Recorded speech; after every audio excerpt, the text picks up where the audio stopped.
Evening. Welcome to Distant Relatives Volume 1. I will be your host, Jamal. I am the founder and director of African Unity Initiative, and I am joined by my brother, Donald Odogwu. What's going on, Donald? How you doing, my man? Thank you so much for having me, Tony, man. Appreciate it. Man, no problem. So today we're talking about relationships across the African diaspora and why that's important and the fact that we are distant relatives. And we wanna give a shout out to Damian Marley and Nas for making that album that they made like 2010. So it was a while ago, but they brought that idea to pop culture. Just talking about the US being in a relationship to the Caribbean and our relationship there. And so today, being from Atlanta, and my brother Donald, tell him where you're from. I'm originally from Nigeria. So we are today discussing that African American or Africans in America, that relationship that we have with Africans from our home continent of Africa. And, we're just going to start off firstly by talking about what do we mean by distant relatives. Donna, you want to take this one and start off, and then I'll follow up on you. Oh yes, I definitely want to, and like you said, kudos to the whole title, "Distant Relatives," to Nas and Damian Marley with that album. If you remember when me and you first met back in fall 2006 in our freshman year at Howard University, right there at Drew Hall. Even though exactly, and much shout out to Howard University. Exactly. Given your background coming from Atlanta, Georgia, and given my background, first time in the United States, coming all the way from Nigeria, we may have had different sites, but in every time when we spoke, we could tell that something about our origins were unique, and we definitely aligned somewhere. I always saw you as a spirited brother who was very in depth in terms of his cause, in terms of what he knew and wanted to even expose himself to. In my own self, when I look at it, not even having that much view or that much contact with African Americans, being that was my first time, I've discussed with you that, even coming from the continent, most of your experience or your knowledge about African Americans is what you see probably in the movies or the documentaries you watch, which could be a mixture of the highs and the lows. You definitely understand that these are people who have been through oppression, slavery, the civil rights movement. At the same time, you're able to have those who are celebrities that you saw on TV as actors, as musicians, doing very well that you probably aspired to be like, and you thought that was the hip and the cool life. At the same time, for me, fall 2006 being the first time coming over to this country and meeting somebody like you also proved that there's different sides to African Americans. And even though we had differences, we had our stereotypes of what we thought about them, there was definitely a lot more to learn. So I'm gonna just keep it right there and just allow more to continue as we discuss. Yeah, because we're definitely going to deep dive into what you alluded to a little bit later as we go on into the topics. But yeah, man, we met 2006 Howard University, and my impression of going to Howard, I was so excited, man, because I was like, there are going to be Black people from all over, and I get to experience that full grasp of what it is to be Black and get all of these different, because I had been reading so many books. I was like, I really want to know, like, is the Pan-Africanism that's written about, is it real? Can I tap into that mode from people who are brand new coming over here from Africa and do something with that energy or with that knowledge that I had been gaining? And I was honestly, I'll tell you this, I was so very excited about being connected with my relatives. I always viewed myself as an African. You can ask people who know me from high school all the way back until I would say I started being real vocal about it around 8th grade, and always talked about wanting to move to Africa from elementary school. And as soon as I saw Roots, it kind of clicked with me. And Roots used to come on every year, right? And so that kind of showed me in elementary school, okay, this is where we come from, compounded with us learning about enslavement in the very surface way that they teach us in school. And then I saw Shaka Zulu. Now, Shaka Zulu was the first person or the first depiction of Africans in power that came across our TV. Because when we watch National Geographic or any charity commercial, they always show the malnourished African children being picked up and aided by some random white person. And it doesn't really shine a glowing light on our people in our homeland. And what it does is it deters us as African Americans to want to even know more. Then when I saw Shaka Zulu, I saw a king. I was like, oh, we used to run things. Okay, now I can get behind that. And then, you know, my father was in love with Shaka Zulu. So it would be my father, my brother, and I just watch it every single year over and over again. And it was like, I have to go. I feel connected. Those are my people. That's me. You know what I mean? And so that relationship was always in my brain. And so much so that throughout school, I got irritated because I wasn't learning anything other than, you know, the same old information about U.S. history and the same information about world history, whether it was Greece and Rome and so on and so forth. I was like, so nothing was going on in Africa during these times. And you know what I mean? And so it was frustrating for me. Yeah, go out of your way to get that knowledge about, you know, African history. Exactly. Fortunately, I had people in my life. I had my older brother who had access to books because he was learning things beyond me in school. So I would get, you know, in 6th grade, I would get 10th, 11th grade type textbooks and work and articles and exposed to those things. So I would deep dive into that before it was time. And so, and then as I grew, my uncle would give me books, and a family friend gave us some books. And I was able to really just dive in and satisfy my hunger. And when I got to Howard, it was just very interesting. And we'll move on into the next topic of preconceived notions, because what I saw when I got to Howard is that the Africans who had, you know, recently immigrated, they were like in a cluster together.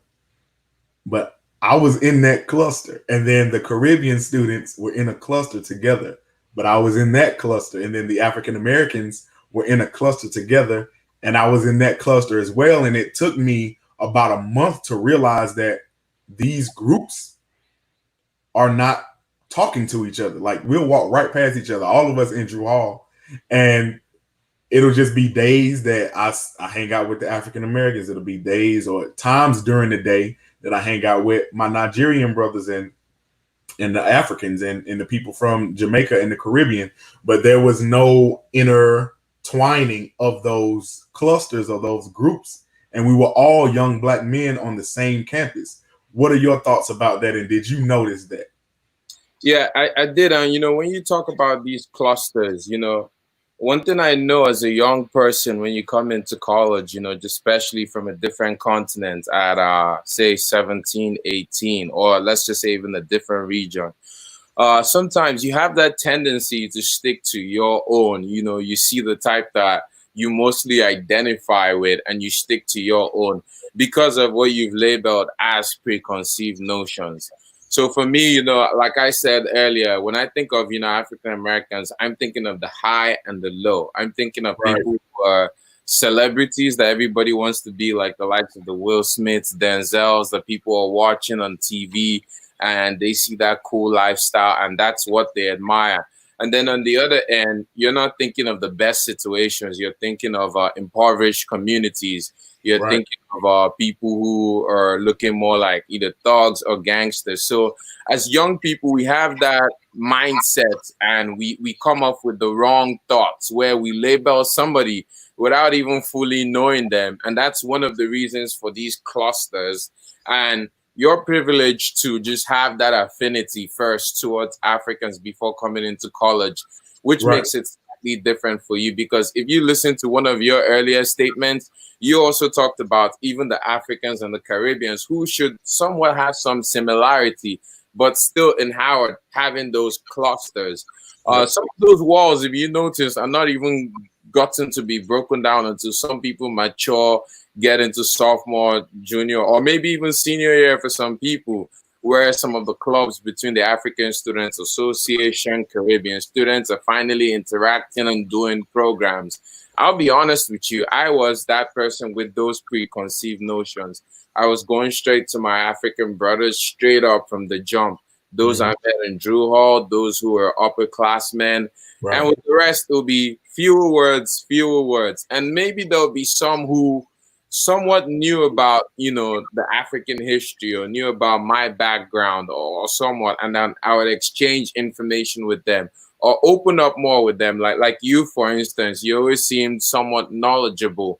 And that's how it starts. But it's the wrong thinking, to be honest. And when you look at it as Black people, within the different parts of the diaspora, there's some things we've been able to do right. There's some things not been able to get to now.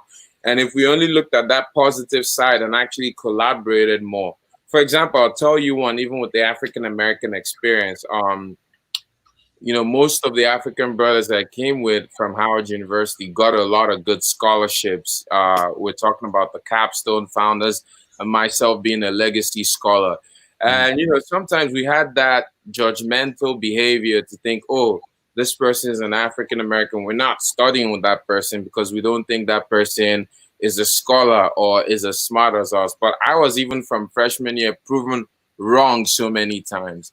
I was proven wrong to the point that I saw that there were people I could have collaborated with who are African Americans, who are Caribbeans, who are as smart as I am, or even way better, that could teach me a thing or two, even in what I was doing in the university, not even when it comes to African history.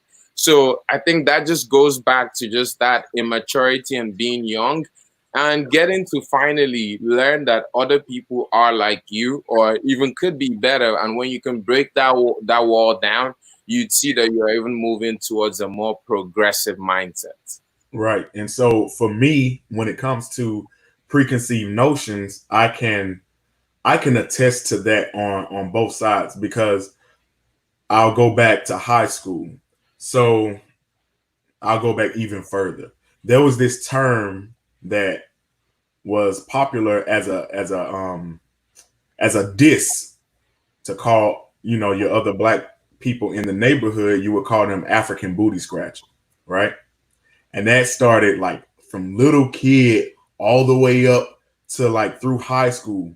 And so I, catching myself early and getting that affinity and relating the roots and relating the Shaka Zulu and then questioning things, would always challenge other African Americans like, bro, why are you saying that? Why is that a diss? Why is, everything related to Africa disrespectful? And I would check people. And so I'll tell you, it's funny because I came to Howard with the preconceived notion that I was going to have to continue to check only African Americans and that those preconceived notions were one-sided. But what I got introduced to is that some of the Africans, like I would be in the cluster with the Africans, right? You, and there was Ami Bello. yeah, Ami and Omolade, and I would just be talking y'all ears off about what's going on in Africa, what's the culture, how are things. And I remember Ami was like, "Why do you care?"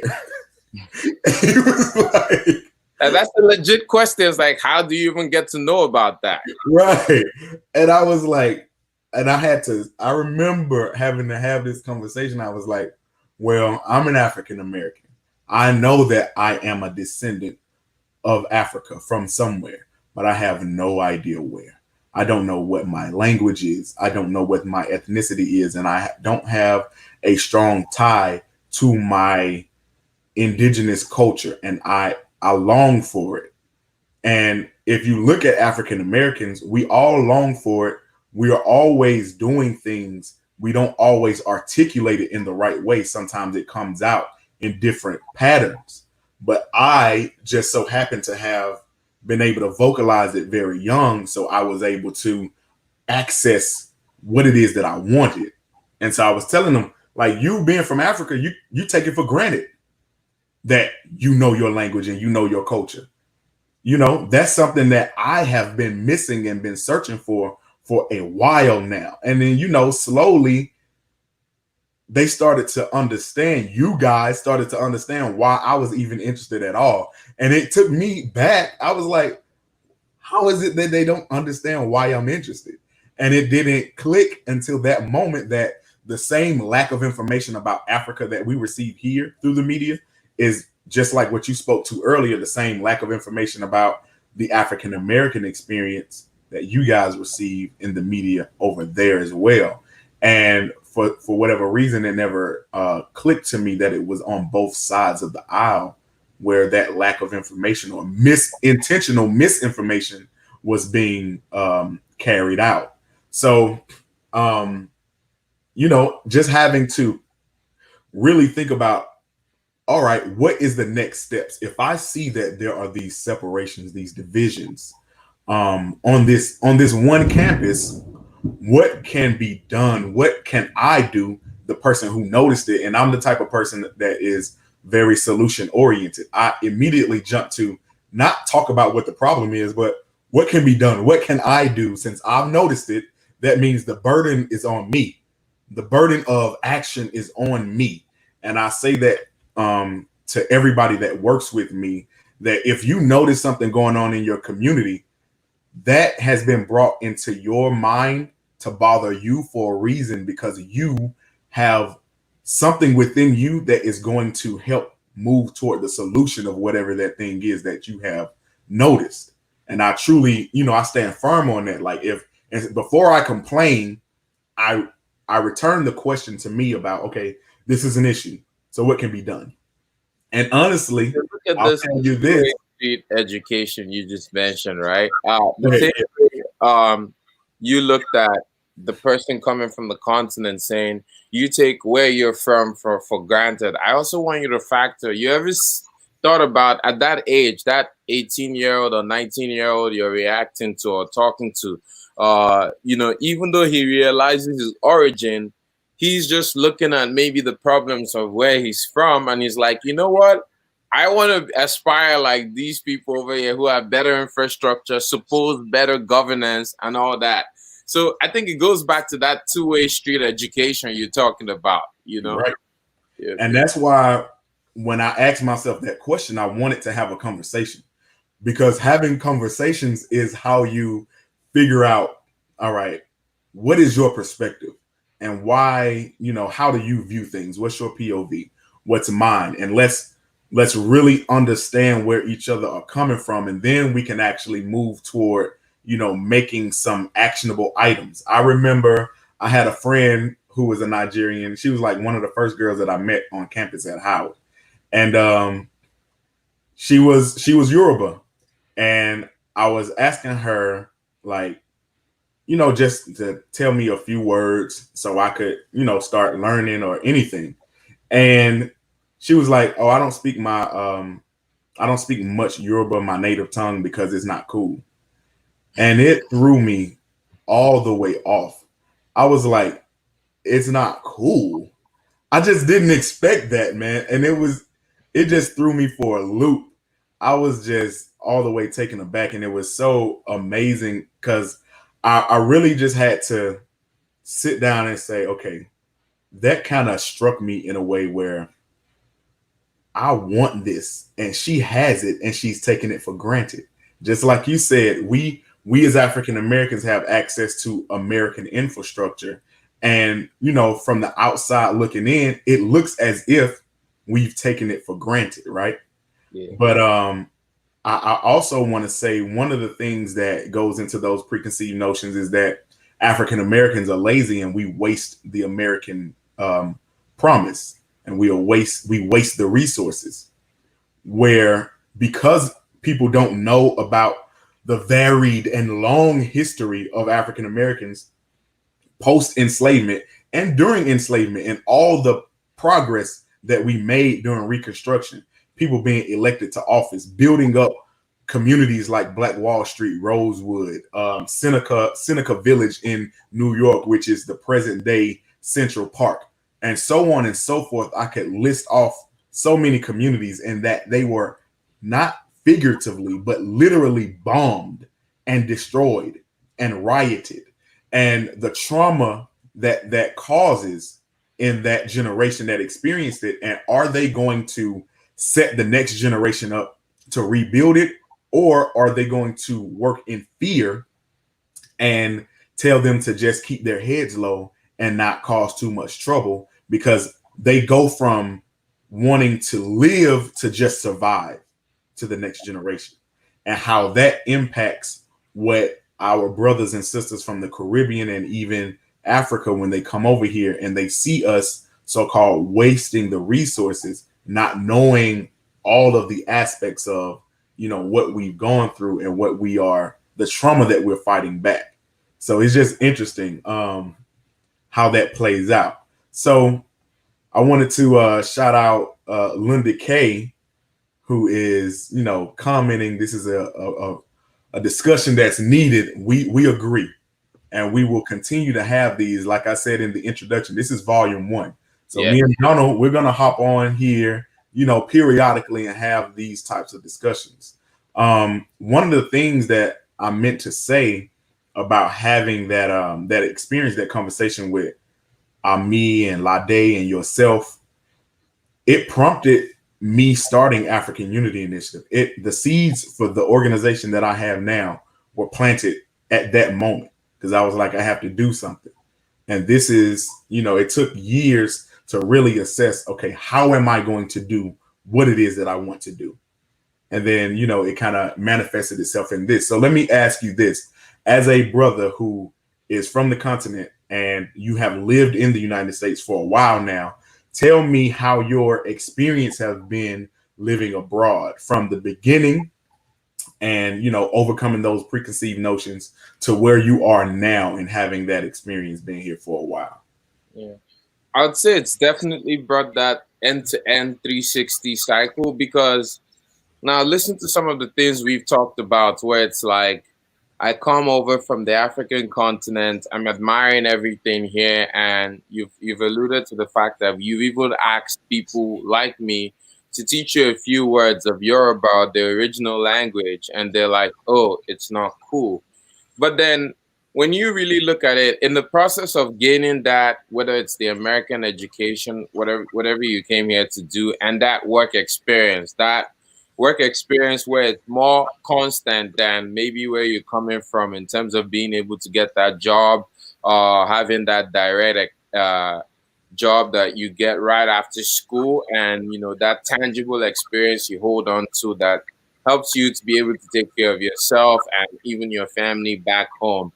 Don't forget, you're still meeting people. You're still meeting more and more people. You're meeting other Africans like yourself who have developed. You're also meeting white people. You're meeting, more importantly, African Americans who their experience and their knowledge both about the African continent and African history has grown tremendously. And one thing I can tell you is, you can imagine that person who told you, oh, I can't teach you Yoruba because it's not cool. If you had seen that person maybe 5 years after that time they told you that, they'll be willing to share so much Yoruba with you, whether it's Baoni, or whatever the situation is. They will definitely wrap it up with you, and they'll be much willing to chop it up, because there's now that gap where you've now learned a lot about this society, and something about being here even longer helps you even appreciate where you're coming from. And some of those initial statements that have been made by an African spirited brother like yourself, or somebody who's all about African unity, it dawns on you that, look, you can't forget your origin. Your origin is part of you. There's people who would give anything to be like you or to be where you're from. So what that does is, as you grow on, and as you also witness how America is not so perfect in some areas, whether it's bureaucracy, politics, even in some minor things, we talk about even justice for Black people today, the justice system that we shout about all the time, police reform, or the way the police treats Black people. You see that, look, even when you live on this side, you have to be careful to some extent. Yeah, they say it's the free country, it's the land of the free and the home of the brave, or however you want to call it. But then again, it's not so easy. You can get into lots of trouble even speaking your mind. So even as an African, you see that some of that outspoken nature you may have had at some point, regardless of how bad your own original economy is, you somewhat are taming it here because you're seeing that it's not even the best of situations at all times to voice your opinions. Whereas you still see some of the African Americans who've been in this way before you came in. And you see how they're still outspoken into that fight. They're still petitioning on the streets. You can ask a lot of my African brothers who today joined a lot of protests today. They learned that from even just associating with African Americans, understanding their struggle. A lot of them were not necessarily originally like that, to be able to just voice their opinions and fight for that cause continuously. So, my brother, there's some checks and balances. When you realize that even being here, there's some things that are not as perfect in whether it's police reform, justice for Black people, or even having that voice, you see that you have to adjust to a certain way. You have to appreciate where you're coming from. And more importantly, you have to be willing to teach. If an African American comes to you and wants to possibly travel back to Nigeria, Ghana, Sierra Leone, wherever, you have to be open to having those discussions of what it's like back in the continent, on whether it's survival tips, things they would appreciate, teaching them about the food, the clothing, the culture, things you may not even find here.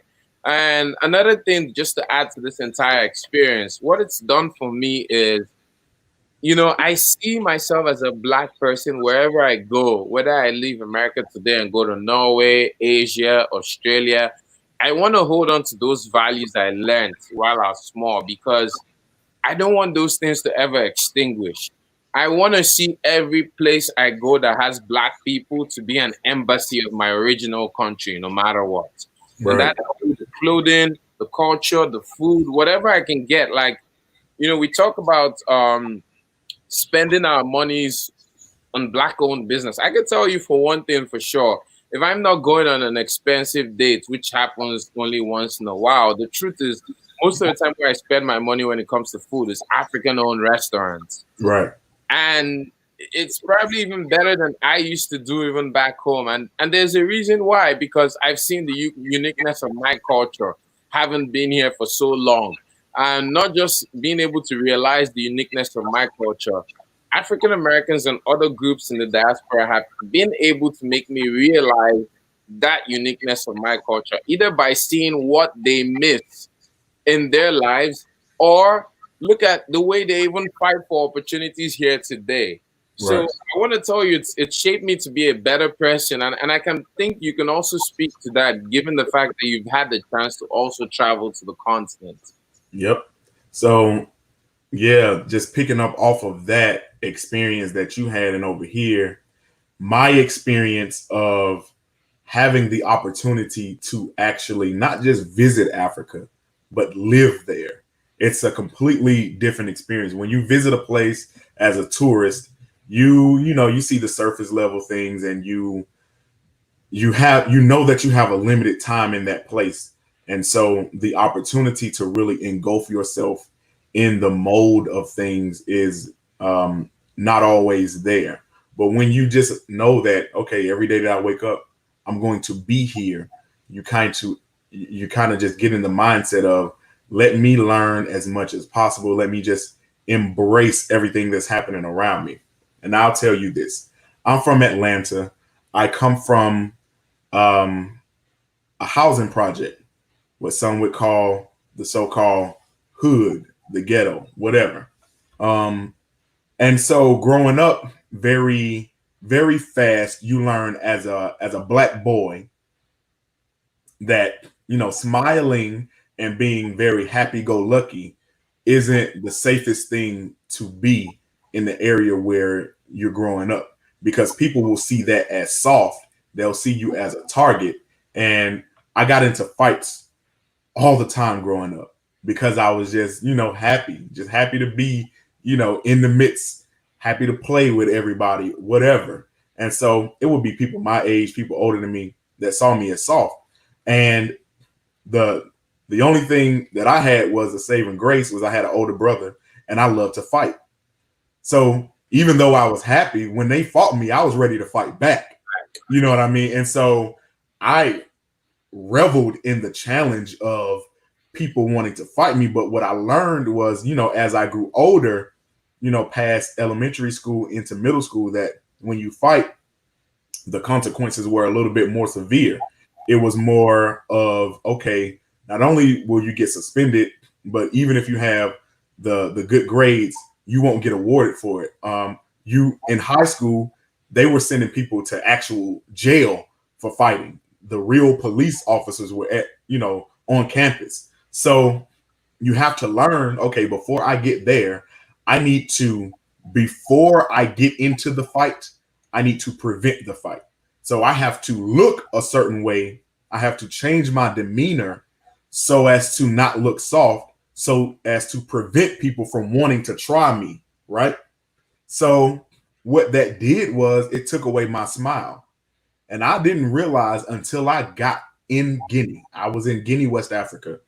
When I was just walking down the street in Guinea and I felt like pure joy and just a smile and like a weight was lifted off my shoulders where I didn't have to carry around this image anymore. I could just be a person. I wasn't just a black person because everybody around me was black, right? The government was black. The business owners were black. Everybody was black. And so it wasn't even that much on the surface of people's minds in Guinea. And I was just really stuck in my brain like, oh my God, I can smile again. And it was so freeing that I was just able to you walk down the street, especially in Guinea, you talk to everybody. You speak to the vendor. You speak to the person sitting on the porch. You speak to everybody. On my way to work, I probably spoke to more people in just the route from my house to my job in Guinea, more people than I would speak to in a week in the United States. And it's like, bro, it's just like, and they speak back, and they enjoy actually conversing with you. I was in Guinea and I started to learn Malinke, one of the Manding languages, and my goal was to have like a 10-minute conversation of just greetings. Because in Malinke and in a lot of different African languages in that region, you can see two people talking for a good moment and they haven't even gotten to the conversation yet because they're asking each other, okay, good morning. How did you sleep? How is your family? Yes. How are the children? How are your parents? How is the home? And it goes. They really want to know how you're doing. Exactly. Right. And it's a part of the greeting. And if you try to skip those steps in the conversation, they won't have that conversation with you. If you try to go into a business meeting without, asking me how I'm doing, we're not talking business. I don't care what time the meeting starts. I'm going to take this time and inquire about how things are going. What did you sleep with any evil? You know what I mean? It was just, it was so touching. And I forgot to mention that in the time period, so I left Howard because I ran out of money, right? So I had to come back home to Atlanta. And during that time, something cool, very cool happened to me. I was at a church, and shout out to Deron Cloud, who is the lead pastor of a church in DC and Atlanta called the Soul Factory. And he had bought like this family pack of DNA tests from African ancestry. It comes with 4, but he only had 3 people in his family. So he had 1 left over, and he had, converse with me the same way that you had. And, I don't take very much time to let people know who I am. He knew like how I felt about Africa and these things. And so he was like, there's nobody else that I could think to give this to but you, who would appreciate it this way. So I took the swab and sent it back 99% Yoruba on my maternal line. And immediately, and this is 2007, and I immediately buy a Yoruba dictionary, I buy a textbook, I download books. And so I started to teach myself Yoruba. And then when I get the opportunity to actually live in Africa, I'm still trying to study as I'm learning these other African languages, because I don't want to lose the one that, my DNA said that I'm connected to. But it was just cool that I was able to make that connection. It was so funny that I ended up being Yoruba after I had been surrounded by Yoruba and Igbo and so many Nigerians at Howard's campus. So yeah, my experience showed me that Africans who were living in the continent wanted to know more about my family. They were interested in, the funny thing is they were surprised when I showed them pictures of my family that my mother and father were Black. Because I lived in a small village, and they didn't have like that much TV. Electricity came on at certain days and at certain time blocks. And so it wasn't like they were being overindulged with even the slightest media of what was going on over here. And so the Black family as a unit didn't even occur to them. And it was just shocking to me. And so I would just show them pictures, like my brother married to a Black woman, my father married to a Black woman, my grandfather, a Black woman. And it was just like, yeah, there's African family, there's a Black family unit, there's a Black community still in the United States. And the way that it touched them just to see that unit in a picture, I was like, oh, the work that I'm doing is validated. All we have to do is expose each other to what is happening, and we will rise to the occasion to make sure that we put the work in. And so my experiences living abroad just validated the work that I was doing, because by that time I already had African Unity Initiative running. I was already, putting the groundwork in. I was hosting conversations, the Afrikan Diaspora Dialogue. I was doing Bringing the Neighbor Back to the Hood campaign, and trying to empower people to realize that we have things that we know what to do in our communities. We just need support and resources to make sure that we get those things done, and not having people shun us when we try to get things done. And so my organization works to be that representation, that source of validation for people in our communities here in the US and abroad. And so across the diaspora. So it was just very important. And I encourage other African Americans all the time. Like, if it's the last thing you do, we all need to touch ground on the continent, and not be like a 4-day retreat thing. It needs to be at least 2 weeks to really just be able to wake up and not be so pressed about, okay, when is the flight back?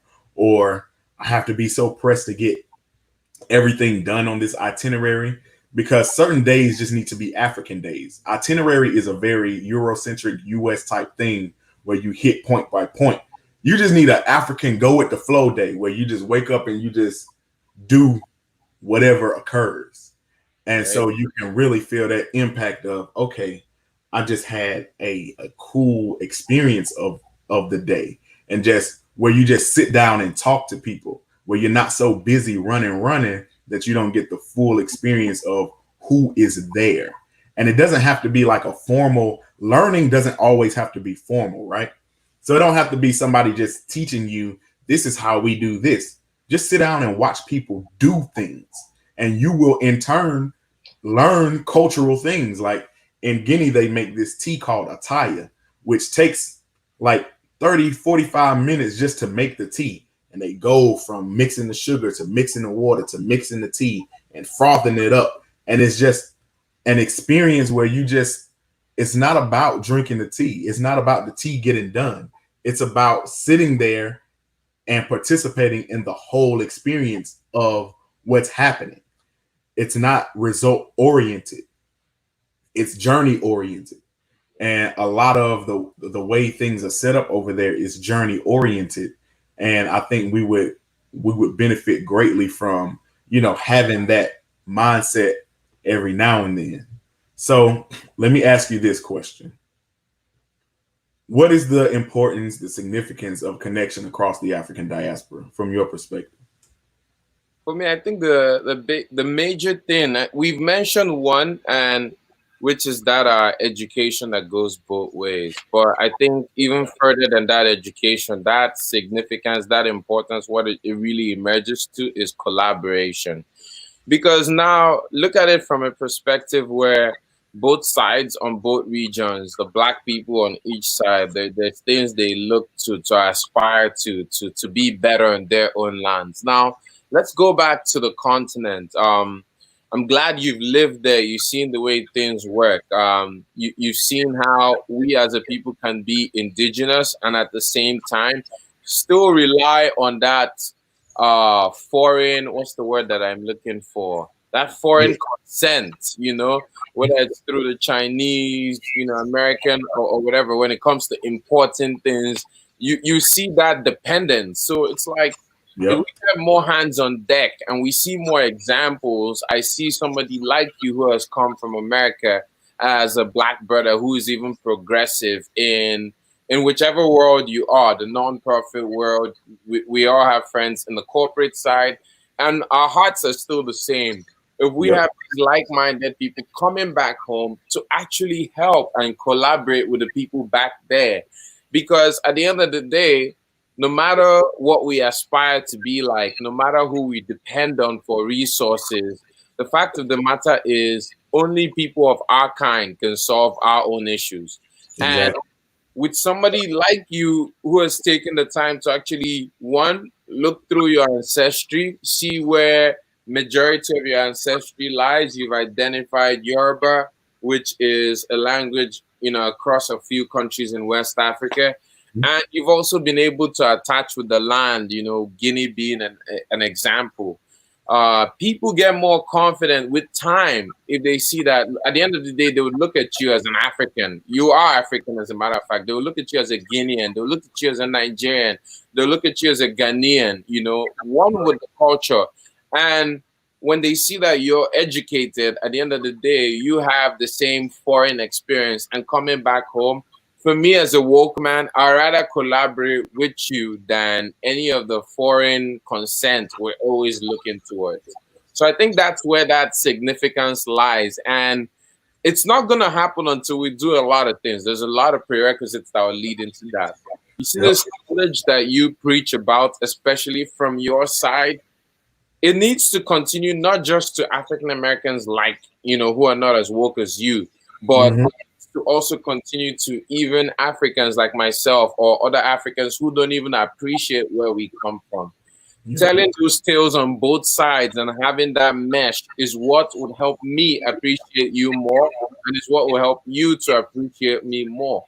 And when we go back to the continent and we want to do things in terms of infrastructure, helping the community, same way you raise funds over here in the United States for the hood, making sure that you're not just raising funds and dumping it on that initiative. You're getting people's input, like you call it, bringing back to the hood, but making sure at least the people from the community are also being part of that process. So the collaboration has to be true. And that's where I think the significance is. If you continue to show that knowledge and that willingness to learn more and educate people who are either from the continent and don't really appreciate it as much, as well as African Americans who either don't know much or are willing to learn about the continent. If that education continues, eventually it will turn into real collaboration.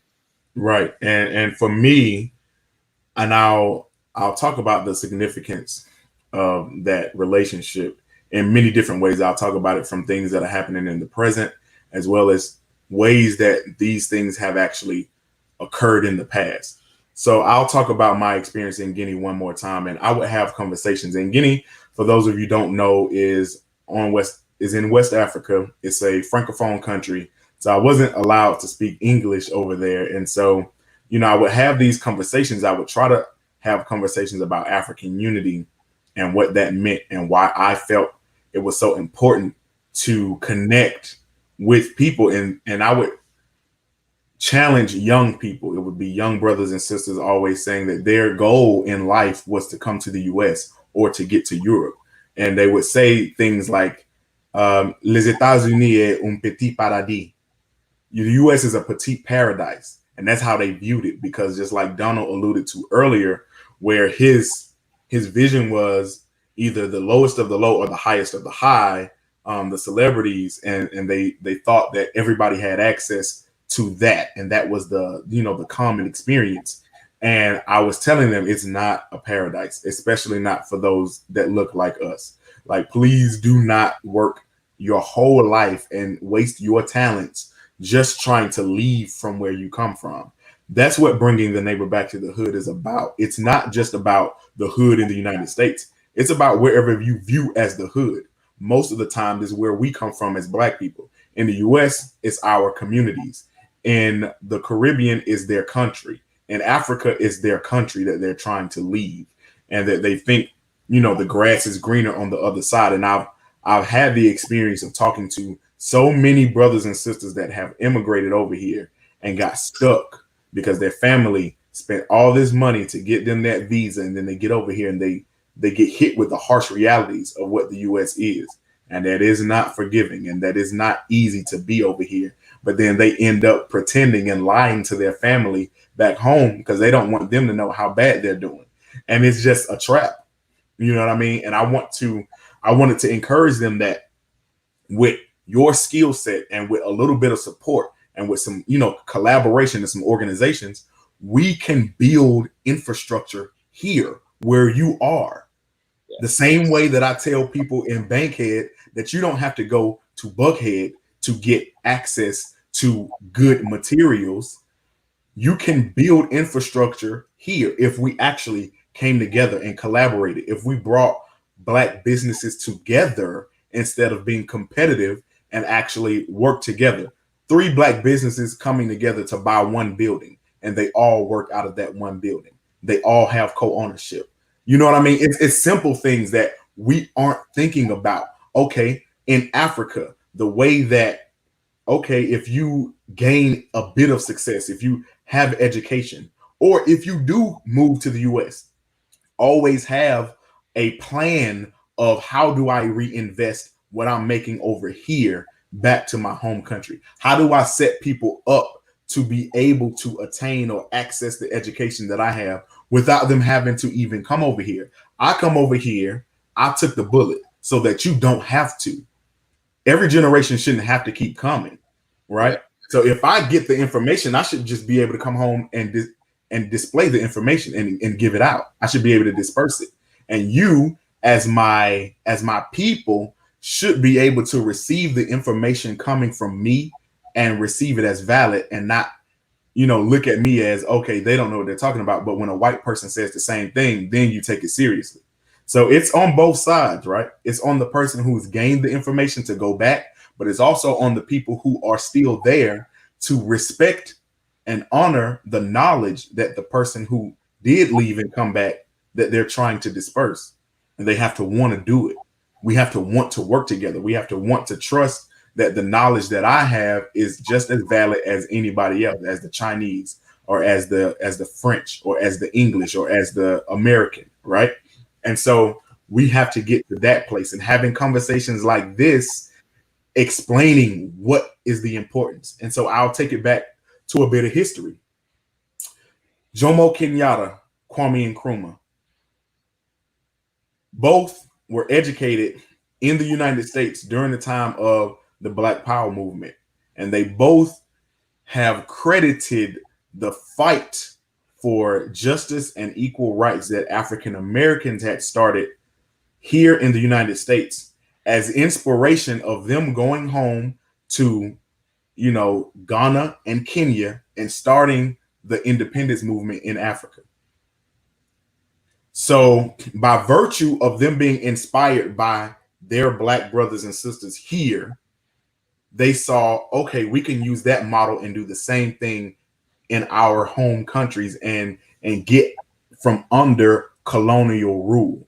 And Jomo Kenyatta, Kwame Nkrumah were very, very much so Pan-African. And you can see that still today in how Ghana reacts to accepting and welcoming in African Americans and people from the diaspora to come home, and even offering ways to trying to offer dual citizenship opportunities and repatriation opportunities. And just to speak on that, you see that now it's even gone down with the current president, President Adu. Right. Americans actually welcome. They called it the year of the return to invest. Right. You invest in land of a certain amount.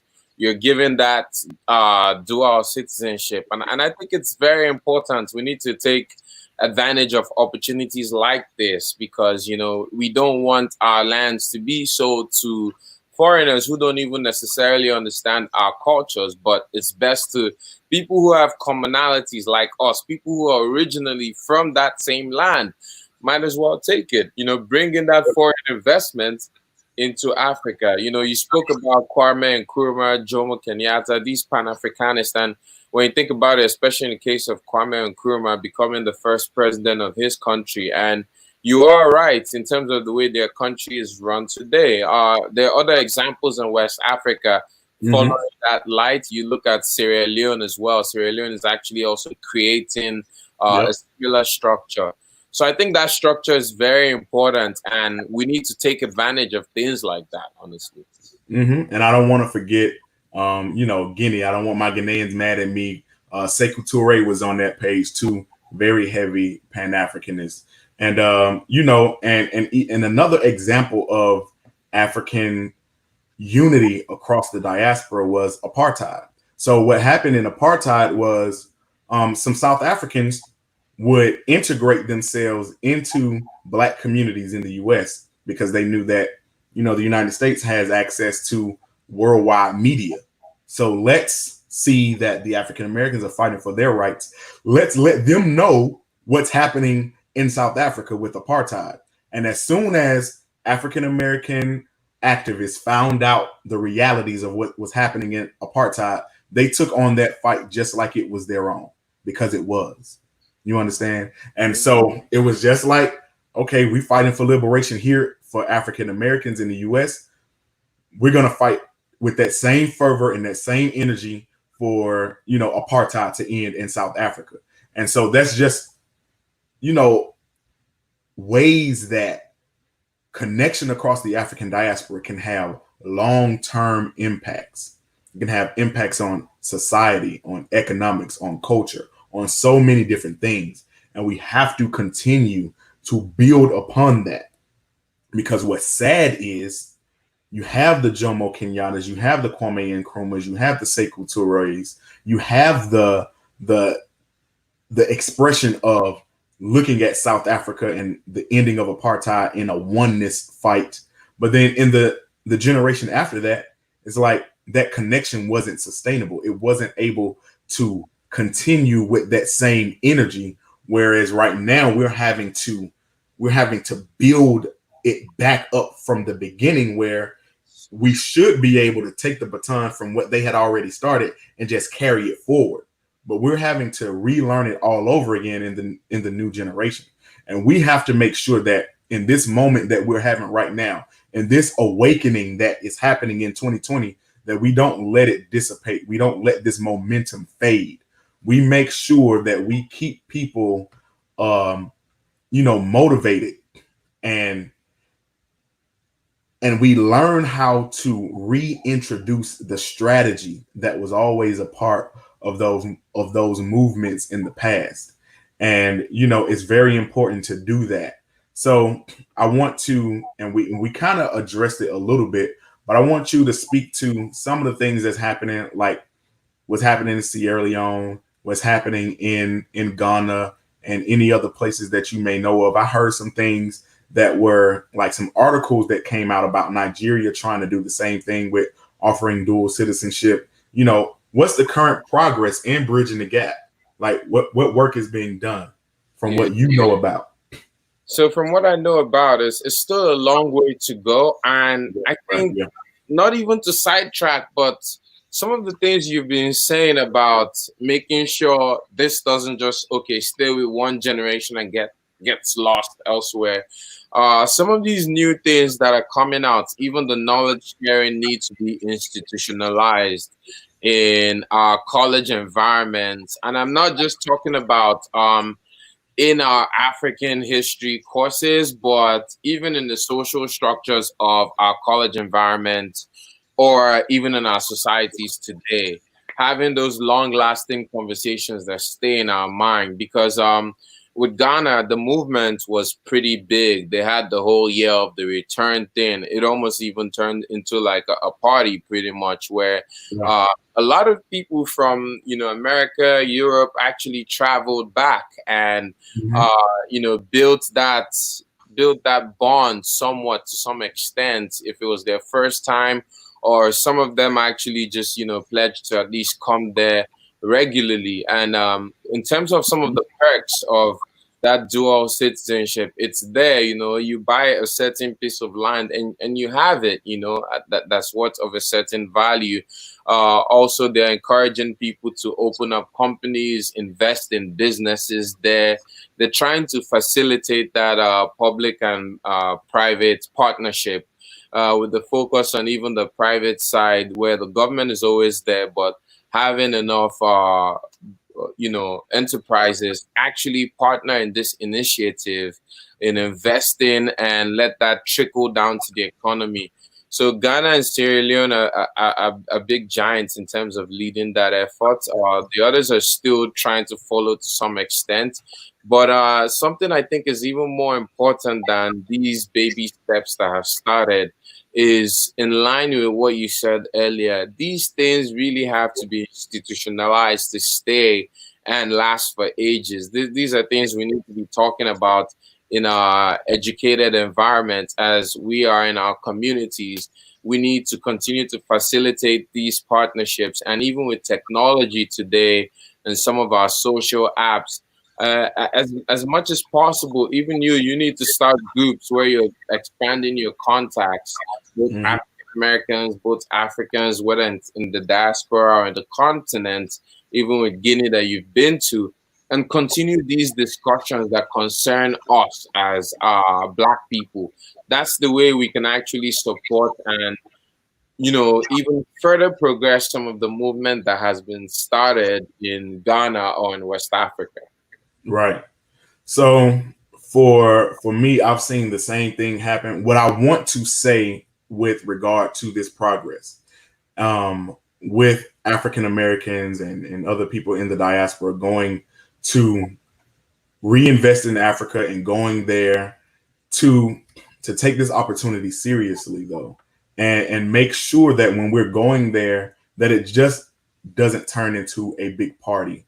Like, have fun, enjoy it, enjoy the full experiences, but make sure that, because we have access to go over there with US dollars and live in a bit of a luxury when we go there, that we don't forget that there are people there that don't have that luxury, and that we don't go there and forget ourselves and we forget our people and the reason that we need to invest.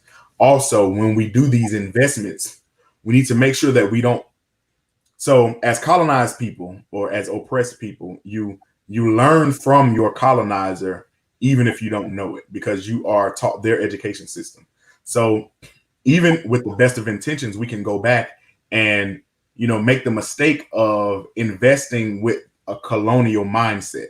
So we have to make sure that we challenge ourselves and we stop ourselves when we are creating opportunities. We don't want to be blackface gentrifiers. You know what I mean? Yeah.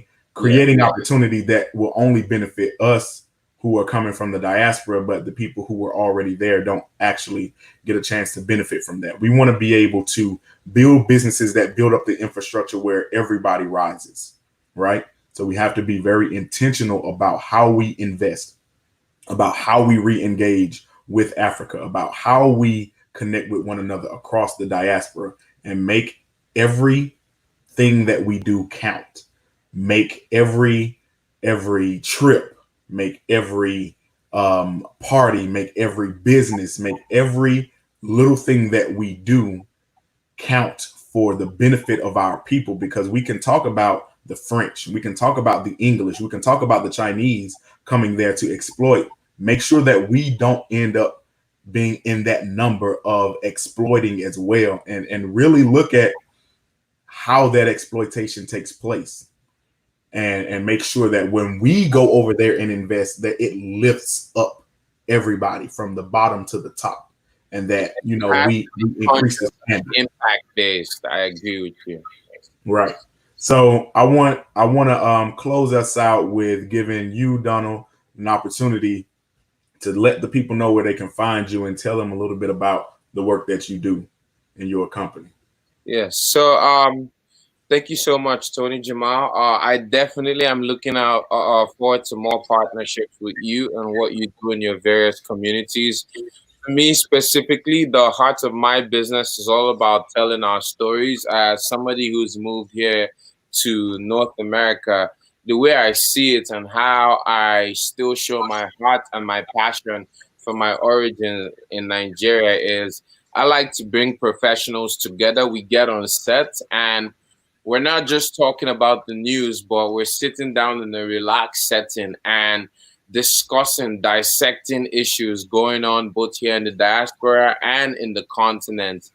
Using that to better ourselves, using that to learn from ourselves, to sharpen ourselves, and to create that positive ripple effect. That's what we call the standard for Africa. So, I have my website that is I just launched. I continue to add to it. People can reach out to me. There are other things I do aside from my web episodes that are agency based, public speaking based, hosting of African initiatives and African-like conferences. I can be found at www.thestandardforafrica.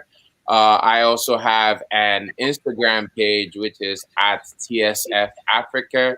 And most of my videos and episodes, you can actually catch them more on my Facebook channel by searching The Standard for Africa -TSFA, or, www.facebook.com/The Standard for Africa. So I'm looking forward to as many followers. I'm looking forward to as many collaborators. I'm also looking forward to working more with you, Tony Jamal. No problem. You already know that's going to happen. We've already talked about it. And I want to let you guys know about African Unity Initiative. So as Donald talked about earlier, and as I alluded to in a lot of things, African Unity Initiative is a community and economic development nonprofit organization. We work in communities, hosting meetings, and really getting the ideas from the people so that they can run their own projects. It's enough of people coming into our communities or our countries and telling us the good work that they're going to do without ever giving us any agency and any empowerment to let them know what our priorities are. So the way we do things through Bringing the Neighbor Back to the Hood campaign is we have a community in Atlanta. We have a community in Guinea, in Mali, in Senegal, in Sierra Leone, in Uganda, in Peru, in Haiti. And what we do in each of these places is we have a meeting. We tell the people, okay, let us know what your priorities are. What are the things that you want to see done in your community? What are the things that you want to maintain? And then we take their complaints or their raw ideas and we turn them into a full-fledged project. And as a nonprofit organization, we write grants and we raise funds to make those ideas turn into full, long institutional projects that are sustainable, that can actually change the standards of that community, which is why it's so fitting that me and Donald will definitely be working together, because a lot of the work that we're doing is aligned. And so you can find us on Instagram, Facebook, Twitter, YouTube, all at African Unity. That's African spelled with the K. And you can get involved by joining, donating, and volunteering at www.africanunity.us. And we will check you guys next time. Thank you for joining us. Thank you for, being a part of this conversation. And like we said, this is only volume 1. We will be back with more installments of distant relatives and just deep diving into so many different topics of, how we relate to one another, why it's important, and different actual tangible activities that we can do. African Unity Initiative is about making Pan-Africanism tangible, actionable, something that you can actually touch and feel. So until next time, peace and love. Thank you so much.